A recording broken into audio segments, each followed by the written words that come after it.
నమస్కారం ఘంటారావానికి స్వాగతం. ముందుగా ప్రధాన అంశాలు. 20,000 కోట్ల పెట్టుబడుల ప్రతిపాదనలపై ఎస్ఐపిబి భేటీలో చర్చ. వివిధ ఒప్పందాలకు ఆమోదం తెలిపే అవకాశం.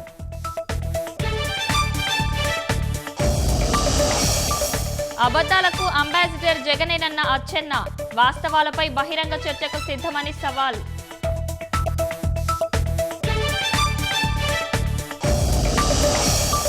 రైల్వే కోడూరులో దంచుకొట్టిన వానలు. నీట మునిగిన పంట పొలాలు, జలమయమైన రోడ్లు.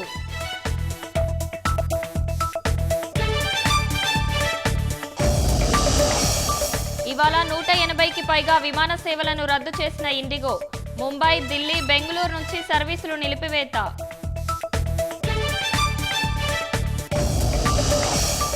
జీవితకాల కనిష్టానికి పడిపోయిన రూపాయి. 28 పైసలు పతనమై 90.43కు చేరిన దేశీయ కరెన్సీ.